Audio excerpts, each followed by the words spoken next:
If nothing in your life ever feels finished, you are in danger. Not the kind of danger that happens all at once, with a crash, but the kind that erodes you quietly over decades. You are running a background process that never closes. You are burning fuel you do not have to solve problems that haven't happened yet. And by the time you notice the damage, your body will have already forgotten how to rest. Most people do not live this way. When they finish a task, their system stands down. They exhale.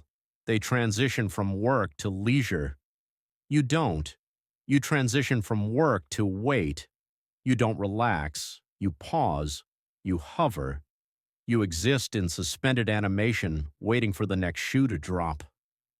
You are physically on the couch, watching a movie, but your engine is revving in neutral. Your phone is face down. But your mind is calculating the email you didn't send. You are not resting. You are buffering. And if you are the person everyone relies on, this is already costing you more than you think. You sit in a quiet room, yet your body stays alert. You feel the emotional temperature shift before anyone speaks. You notice the tension behind casual words. You are the first to spot a potential failure, the first to sense the vibe has turned. People call this depth. They call it high emotional intelligence. But they don't see the cost. The cost is that your brain treats almost everything as a threat. It doesn't filter. It doesn't discard. While others move on, your system stays engaged, cross-referencing, connecting, running background processes long after the moment has passed. This isn't overthinking.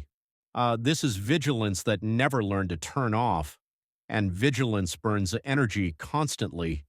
That is why rest doesn't feel restorative. Because to your system, rest feels like negligence.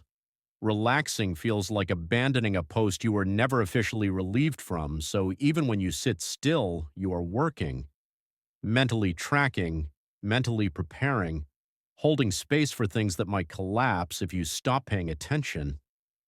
When was the last time you weren't on alert? When was the last time you walked into a room and didn't immediately scan it for what needed to be fixed or managed? You aren't present. You are on standby. Here is the part no one talks about. This didn't come from ambition. It came from necessity. At some point, stopping wasn't safe. You learned early that things fall apart when attention slips. Honey, that silence doesn't mean peace. It means something is about to go wrong. So your brain adapted. It learned to stay ahead of reality, to monitor tone, to track patterns, to prepare for outcomes that may never happen. This mechanism kept you safe. It made you competent. It made you the person everyone wants on their team during a crisis. But here is where it becomes dangerous. The war is over, but you are still patrolling the border. Your nervous system is a time traveler. It is reacting to a danger from 10 years ago, not to today. Today you have agency, you have resources, but your body is still bracing for an impact that isn't coming. This vigilance bleeds into your social life, creating a drain that feels like physical fatigue. You aren't just talking, you are translating. You are reducing complex internal processing into acceptable external responses, editing yourself in real time, monitoring your tone, adjusting your energy. That is labor, invisible labor. You are the architect of everyone else's comfort, but no one is the architect of yours. And because you never learned to stand down, you developed a secondary defense, hyper-independence. You learned that needing things from others creates vulnerability, so you sealed the exits. You became a closed loop. You handled the logistics, the emotions, the emergencies.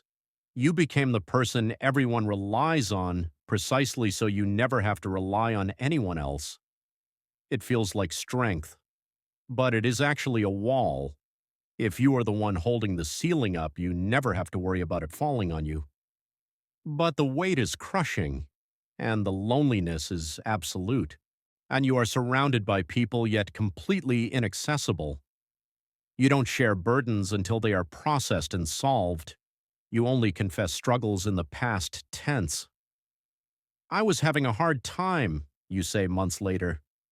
Never, I am drowning right now, because right now is too dangerous. So you starve in plain sight, suffering from an emotional malnutrition that no amount of sleep can fix. This creates a quiet, simmering resentment. You notice you are the designated adult in every room, the one who checks the locks, the one who watches the drink. And when you finally collapse, people are confused. But you're so strong, they say. They don't understand that your competence is a trauma response, that your reliability is a symptom of your inability to let go. You have trained the world to expect a machine. Shan, now you are breaking down because you are actually a human. What once protected you is now the thing draining you. And this is the choice you make every day without noticing. You trade your vitality for control. But look at the cost. Fast forward 10 years. What does this version of you look like? It is not just about being tired. It is a systematic shutdown of everything that makes life vivid. Your cortisol levels stay elevated, eating away at your digestion, your skin, your sleep. You age faster than your peers. The light behind your eyes goes dim because you haven't felt a distinct, unmanaged emotion in a decade. You become a ghost in your own life, efficient, functional, and completely empty. Is that the safety you were trying to build? A safety where nothing bad happens because nothing at all happens? San, here is the mistake that follows you for decades. It distorts your ability to feel joy. For you, joy is terrifying. In your rulebook, letting your guard down invites disaster. So when something good happens, you don't feel elation. You feel dread. You wait for the other shoe to drop. You rehearse the tragedy that will take it away. You mortgage the present moment to pay for a future debt that hasn't been issued yet. You steal your own happiness to avoid being blindsided by pain. Because the only thing worse than pain is surprising pain. So you choose a low-grade, constant anxiety over the risk of shock. You begin to feel numb. Numbness isn't the absence of feeling. It's the result of feeling too much for too long without release. It's the circuit breaker tripping. The world starts to feel gray, distant. You watch your life like a movie you're not starring in. And physically, the body keeps the score. Your jaw is locked. Your breath is shallow. You haven't taken a full exhale in years. Because a full exhale is a surrender.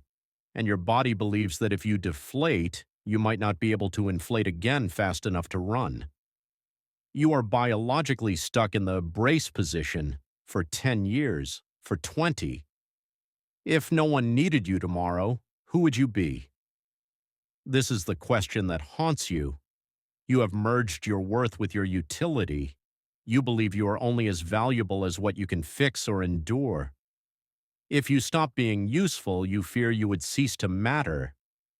To you, doing nothing means being nothing. So you fill every gap. Podcasts, emails, planning. You colonize silence with noise because silence forces you to hear the internal alarm bells. Silence brings up the grief for the childhood spent acting like an adult, the grief for the energy wasted scanning for tigers in a room full of kittens. That grief is heavy, so you keep moving, you keep polishing the armor. But the cracks are where the light gets in. The healing doesn't come from fixing the cracks. It comes from challenging the narrative. I must be vigilant to survive. Is that still true? Look around. Really look. Are you actually in danger right now? Or are you reacting to a memory? Today you have agency. You have resources. You can afford to blink. You can afford to let a problem sit unsolved for 24 hours. The world will not end. And if it does, you will handle it then. You don't need to handle it before it happens. You have to make a decision, not just to relax, but to actively decommission the weapon you have become. It involves telling your internal sentry, "Thank you for your service, but the war is over." You are walking through a battlefield that has long since been cleared. The mines are gone. It is just a field now.